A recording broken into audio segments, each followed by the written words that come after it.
Statement ఇచ్చారా? కళ్యాణ్ని గెలిపించండి అని చిరంజీవి గారు స్టేట్మెంట్ ఇచ్చారా? ఇచ్చారా? ఎలా ఇస్తారు చిరంజీవి గారు? చిరంజీవి గారు ప్రజలంటే ఆయనకి లెక్కలేదు కదా, ప్రజలంటే ఆయనకి చాలా చీప్ ఒపీనియన్ కదా, వాళ్ళేం బిగుతారులే మన్ని అని కదా. ఎందుకంటే ఆయన వెరీ గుడ్ బిజినెస్ మ్యాన్. సినిమాల్లో once upon a time #1 hero, ఇప్పటికీ టాప్ హీరో. ఇతను మనకి సేవ చేద్దామని చెప్పేసి ప్రజారాజ్యం పార్టీ పెట్టాడు. మీకు చెప్పక్కర్లా. ఆయనకి 18 ఎమ్మెల్యేలు వచ్చినాయి. ఎవడన్నా 18 ఎమ్మెల్యే సీట్లు వస్తే ఆ 18 మందిని తీసుకొని అసెంబ్లీలో కూర్చొని ఆంధ్రదేశంలో ఈ ప్రాబ్లమ్స్ ఉన్నాయి, సాల్వ్ చేయండి, ఈ కష్టాలు ఉన్నాయి, సాల్వ్ చేయండి అని ఎప్పుడైనా ఒక్కరోజు అన్నాడా? అది ఆయన ఆ 18 మందితో కూర్చొని ఉంటే ప్రజలంత గొప్పగా నమ్మేవాళ్ళు. ఇంతకంటే ఇంకా గొప్పగా చెప్తాం మీకు. భారతదేశంలో బీజేపీ పార్టీ పెట్టారు. పెట్టి వాళ్ళు దేశమంతా తిరిగారు. 2 ఎంపీలే అయినాయి. 2 ఒకటి ఆంధ్రప్రదేశ్లో ఉంది, తెలంగాణలో, ఒకటి ఇక్కడ యూపీలో ఉందనుకుంటా.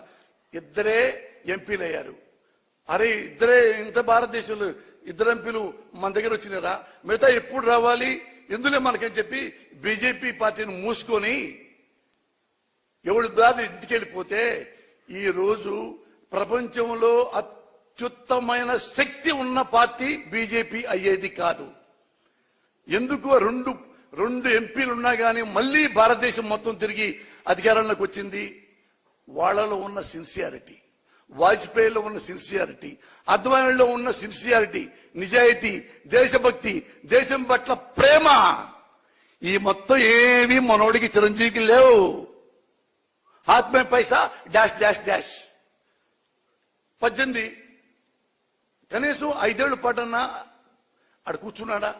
ప్రతిపక్ష స్థానంలో కూర్చుంటే ఆయన కూడా నెక్స్ట్ మళ్ళీ వచ్చేయి కదా. అంటే ఇది బిజినెస్ అన్నమాట చిరంజీవి గారికి. సినిమా కూడా ఇంతే, డబ్బులు ఇస్తే చేద్దాం, ఈ పోతే వెళ్దాం. ఇక్కడంతే ప్రజలు మనకి ముఖ్యమంత్రి అయితే ఆ సీట్లో కూర్చుందాం, ఎంజాయ్ చేద్దాం, ఓట్లు అయిపోతే వెళ్ళిపోదాం. మనకెందుకు 5 ఏళ్ళు ఖాళీగా ఉంటాం? 5 ఏళ్ళు బోరు పద్దాక. ప్రతిపక్షాలు ఉంటే ఆ అధికార పక్షాలు ఉంటే ఆ లెక్క వేరు కదా అని ఏం చేశాడు? 18 మంది ఎమ్మెల్యేలు అమ్మేసుకున్నాడు. మీ దాన్ని మేము పొమ్మన్నారు. అంతకుముందు ఏమన్నాడు ఒకప్పుడు, ఏంటి చాలా పిచ్చి పిచ్చిగా మాట్లాడుతాం, చాలా మంది మా 18 మంది ఎమ్మెల్యేలు అమ్ముడు పోవడానికి వాళ్ళు ఏమన్నా కోడి పిల్లలు కాదు, పులి పిల్లలు అన్న 2-3 నెలలు కూడా అలా ఎంబటి ఇచ్చిపారు నూగాడు. ఆయన అసలు ప్రజారాజ్యం పార్టీ ఆపేసి ప్రజారాజ్యం కాంగ్రెస్ లో గెలిపాడు. ఈయన కాంగ్రెస్ మెంబర్ అయ్యాడు. దానికి బహుమతిగా తెలుసుగా ఇచ్చారు, రాజ్యసభ ఇచ్చారు, సహాయ మంత్రి ఇచ్చాడు, అవన్నీ చేశాడు. మరి అక్కడన్నా ఉన్నాడా? ఆ టైం అయిపోయింది. రాజ్యసభ మళ్ళీ ఇస్తారో లేదో, సహాయ మంత్రి మళ్ళీ ఇస్తారో లేదో, ఇచ్చేట్లేదే, వద్దు.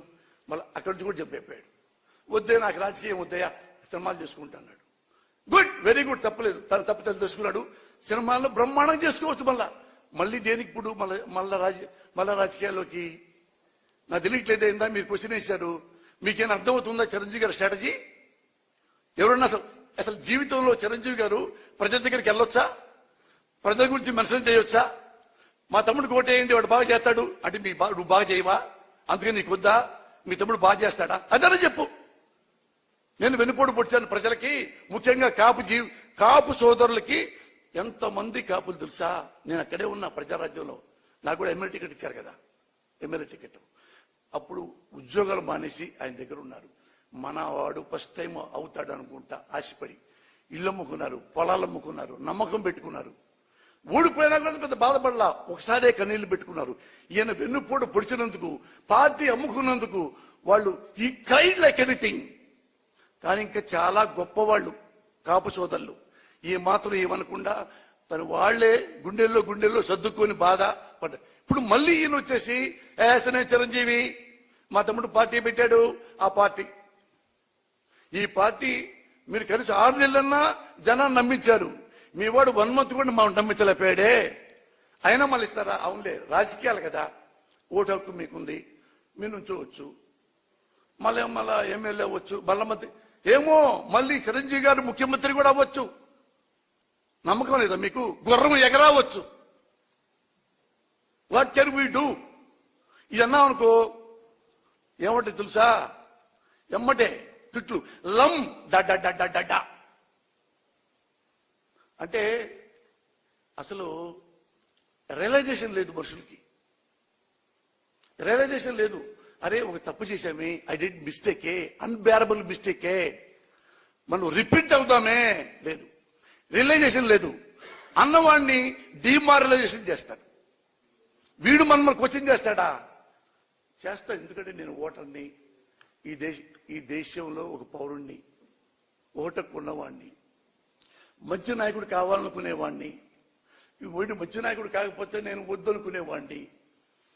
నాలాంటి వాడికి సమాధానం చెప్పగలిగితే మీరు ఎక్కడైనా బతకగలరు. ఎందుకు చెప్పరు? You are unfit for politics. That only I can say. Konidela Pawan Kalyan అమ్మ కడుపున ఆఖరివాడిగా పుట్టిన, అందరికీ మంచి చేయాలి, మేలు జరగాలి అనే విషయంలో ముందువాడుగా ఉంటాడు. తన గురించి కంటే జనం గురించి ఎక్కువగా ఆలోచించే మనస్తత్వం నా తమ్ముడు కళ్యాణ్ బాబుది. ఎవరైనా అధికారంలోకి వచ్చాక ప్రజలకు ఏదైనా చేయాలనుకుంటారు. కానీ కళ్యాణ్ తన సొంత సంపాదనని కౌలు రైతులు కన్నీళ్లు తుడిచేందుకు ఖర్చు పెట్టడం, సరిహద్దు దగ్గర ప్రాణాలొడ్డి పోరాడే జవాన్ కోసం పెద్ద మొత్తం అందివ్వడం, అలాగే మత్స్యకారులు, ఇంకా ఎందరికో తాను చేసిన సహాయం చూస్తుంటే ఇలాంటి నాయకుడు కదా జనాలకు కావాల్సింది అనిపిస్తుంది. ఒక రకంగా చెప్పాలంటే సినిమాలోకి తను బలవంతంగా వచ్చాడు, రాజకీయాల్లో మాత్రం ఇష్టంతోనే వచ్చాడు. ఏ తల్లికైనా తన కొడుకు కష్టపడుతుంటే గుండె తరుక్కుపోతుంది. అలాగే ఏ అన్నకైనా తన తమ్ముడు అనవసరంగా మాటలు పడుతుంటే బాధ వేస్తుంది. అలా బాధపడుతున్న నా తల్లికి ఈ అన్నయ్యగా ఒక మాట చెప్పాను. నీ కొడుకు ఎంతోమంది తల్లుల కోసం, వాళ్ళ బిడ్డల భవిష్యత్తు కోసం చేసే యుద్ధం అమ్మా ఇది. మన బాధ కంటే అది ఎంతో గొప్పది అన్నాను. అన్యాయాన్ని ఎదిరించకుండా మౌనంగా ఉండే మంచివాళ్ల వల్లనే ప్రజాస్వామ్యం మరింత నష్టం అని నమ్మి జనం కోసం జన సైనికుడు అయ్యాడు. తాను బలంగా నమ్మిన సిద్ధాంతం కోసం తన జీవితం రాజకీయాల్లోకి అంకితం చేసిన శక్తిశాలి పవన్ కళ్యాణ్. ప్రజల కోసం, రాష్ట్ర భవిష్యత్తు కోసం ఆ శక్తిని వినియోగించాలి అంటే చట్టసభలో అతని గొంతు మనం వినాలి. జనమే జయను నమ్మే జనసేనాని ఏమి చేయగలడో చూడాలంటే మీరు పిఠాపురం ప్రజలు కళ్యాణ్ని గెలిపించాలి. మీకు సేవకుడుగా, సైనికుడుగా అండగా నిలబడతాడు. మీకోసం ఏమైనా సరే కలబడతాడు. మీ కళ నిజం చేస్తాడు. పిఠాపురం వాస్తవ్యులకు మీ చిరంజీవి విన్నపం, గాజు గ్లాసు గుర్తుకి మీ ఓటు వేసి పవన్ కళ్యాణ్ని గెలిపించండి. జై హింద్.